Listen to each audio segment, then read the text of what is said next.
दोस्तों जब आप बाइक ईएमआई पे लेते तो वहाँ पे आपको बताया जाता है कि अगर आप ईएमआई पेमेंट जो है टाइम पे नहीं देते हैं तो आपको डेली के 20 रुपीज़ चार्ज लगाए जाएंगे अगर आप लेट ईएमआई भरते हैं। जैसे कि एक दिन भी अगर आप लेट करते हैं तो 20 रुपये, और 10 दिन अगर लेट करते हैं तो 10 दिन के हिसाब से 20 रुपये के हिसाब से 200 रुपये आपकी पेनल्टी वहाँ पे लग जाती है। तो ऐसे में दोस्तों क्या हुआ कि जब लॉकडाउन का जब पीरियड था तभी बहुत लोगों के पास जो पैसा नहीं आ रहा था, बहुत लोगों की जॉब चली गई थी वहाँ पे। तो लोगों ने क्या किया कि ईएमआई भरना बंद कर दिया। अब ईएमआई जब 3 महीने 4 महीने जब ईएमआई नहीं भरी और जब लॉकडाउन वापस से खुला, लोगों के पास पैसे आने लगे, तब उन्होंने क्या किया कि वो उस ईएमआई को उन्होंने एक साथ में दे दिया, या फिर क्या किया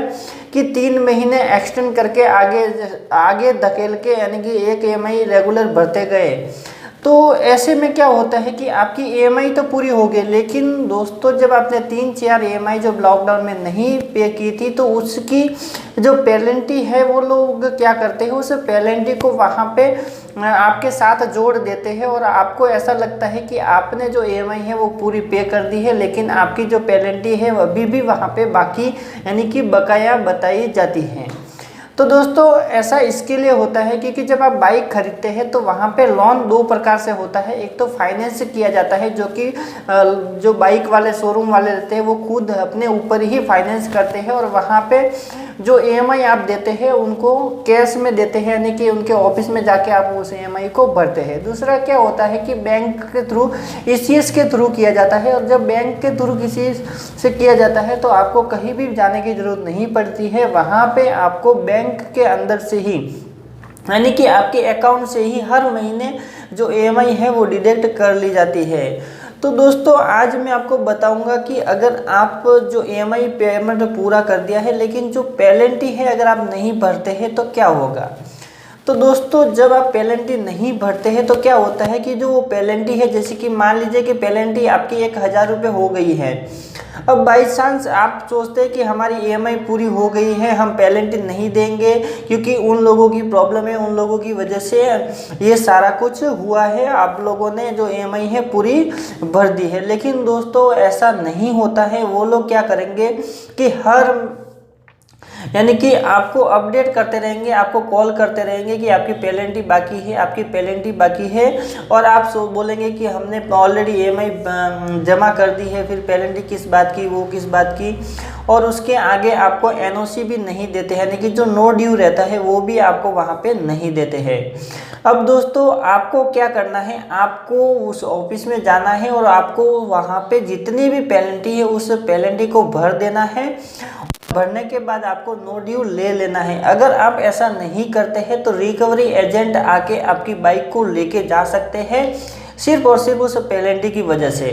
क्योंकि जो पेनल्टी रहती है वो हाई रहती है, यानी कि डेली के जो 20 रुपये रहते हैं, आप 2-3 महीने नहीं भरेंगे तो आपका वैसे ही 2000-1500 रुपये ऐसे ही बढ़ जाएगा। और जैसे जैसे आप टाइम पीरियड आप सोचेंगे कि ये तो पेनल्टी है, हमें कोई प्रॉब्लम नहीं होगी, नहीं हो कुछ भी नहीं होने वाला है, तो वहाँ पर आपकी जो बाइक है वो चली जाएगी, आपको बहुत सारा पैसा भी भरना पड़ेगा वहाँ पे, तो आपको बहुत सारा नुकसान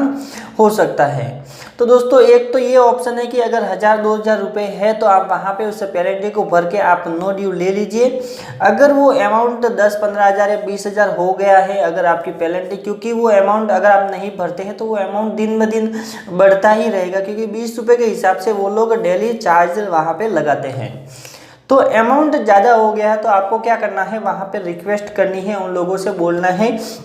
कि इतना पेमेंट नहीं कर पाऊँगा, आपकी पेनल्टी है, मैंने जो ईएमआई है वो पूरी तरह से भर दी है, आपकी पेनल्टी आप इतना लगा के जो बढ़ा चढ़ा के जो अमाउंट बोल रहे हैं मैं नहीं भर पाऊँगा, मेरी ऐसी ऐसी प्रॉब्लम है, ऐसी ऐसी कंडीशन है। उसके आधार पर जो 10,000 है तो वहाँ पे आप रिक्वेस्ट करके उनसे बात करके आप वहाँ पे 5,000 दे के जो बात को फाइनल कर सकते हैं, और वहाँ पे फाइनल करने के बाद आप नो ड्यू वहाँ से ले लें, नहीं तो आपकी बाइक भी चली जाएगी और आप 2 साल 3 साल के बाद जब आप बात करेंगे तो जो अमाउंट है वो 30,000 40,000 के पार चला जाएगा और वहाँ पे वो लोग नहीं मानेंगे और आपकी बाइक को लेके चले जाएंगे। फिर जब बाइक चली जाएंगी तो आपको उस अमाउंट को पूरा देना पड़ेगा वहाँ पे, या फिर आपको पूरा नहीं देंगे तो कुछ अमाउंट जो वैल्यू रहती है बाइक की, उस बाइक की वैल्यू के अनुसार आपको वहाँ पे पेमेंट करनी पड़ेगी। तो मेरा सजेशन यही रहेगा कि अगर आपका कोई भी ड्यू,